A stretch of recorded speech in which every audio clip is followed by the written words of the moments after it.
একদা তুর পাহাড়ে গিয়ে মুসা আলাইহিসসালাম আল্লাহ তাআলাকে প্রশ্ন করলেন, হে আল্লাহ, আপনি কত যত্ন করে মানুষকে বানিয়েছেন, তাহলে কেন আবার তাদেরকে মৃত্যু দেন?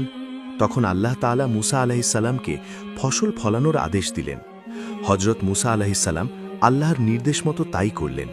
তিনি প্রচুর পরিমাণে গম উৎপাদন করলেন। কিছুদিন পর যখন ফসল পেকে গেল, তখন তিনি ফসল থেকে দানা বের করলেন এবং খোসা আলাদা করলেন।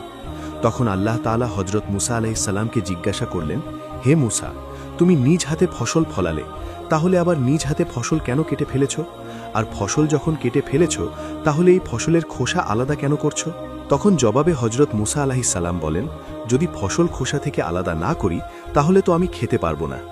আল্লাহ তাআলা জিজ্ঞেস করলেন, তুমি এই পদ্ধতি কোথায় শিখেছ?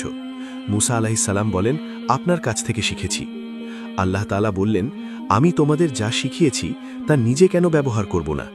আমি মানুষ সৃষ্টি করেছি এবং মৃত্যু, দুই, যাতে আমি বুঝতে পারি যে কার রূহ কেমন। এমন কথা শুনে হজরত মুসা আলাইহিসসালাম বলেন, রূহ কি সবার এক হয় না? মহান আল্লাহ তাআলা বললেন, পৃথিবীতে দুই ধরনের রূহ হয়, কারো রূহ পবিত্র, আবার কারো রূহকে কলুষিত করে ফেলেছে। আর মৃত্যুর পর আমি এই রূহ দেখেই জান্নাত জাহান্নাম নির্ধারণ করব। তুমি যেমন গম থেকে খোসা আলাদা করো, আমি তেমনি অপবিত্র থেকে পবিত্র আলাদা করে ফেলি।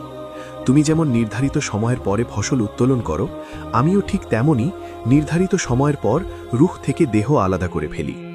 মৃত্যু তোমাদের কাছে কষ্টের কারণ হলেও এটি ন্যায়পরায়ণ আদম সন্তানের জন্য পুরস্কার পাবার একমাত্র মাধ্যম, আর নেককার ও বৎকার লোকেদের প্রতিদান দেবার জন্য একমাত্র মাধ্যম। এরপর হজরত মুসা আলাইহিসসালাম আল্লাহ তাকে আরও একটি গুরুত্বপূর্ণ প্রশ্ন করেন, আর তা হল, হে আল্লাহ, এই পৃথিবীতেই আপনি কাকে সবচেয়ে বেশি পছন্দ করেন?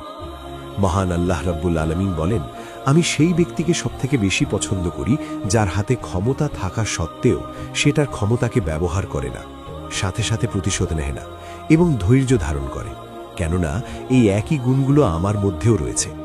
তোমরা যত পাপ করো, আমি যদি সাথে সাথে তার প্রতিশোধ নিতাম, তাহলে সারা পৃথিবীতে কোনো মানব সম্প্রদায় বেঁচে থাকবে না। তেমনি করে পৃথিবীতে এমন অনেক প্রভাবশালী ব্যক্তি আছে যারা সাথে সাথে প্রতিশোধ না নিয়ে অপেক্ষা করে।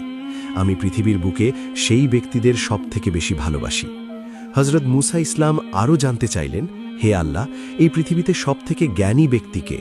আল্লাহ তাআলা বললেন, যে ব্যক্তির জ্ঞান পিপাসা কখনো শেষ হয় না, আর যে ব্যক্তি তার অর্জিত জ্ঞান নিজের মধ্যে সীমাবদ্ধ না রেখে আল্লাহর সন্তুষ্টির জন্য তা মানুষের মধ্যে বিলিয়ে দেয়, সেই আমার কাছে শ্রেষ্ঠ জ্ঞানী।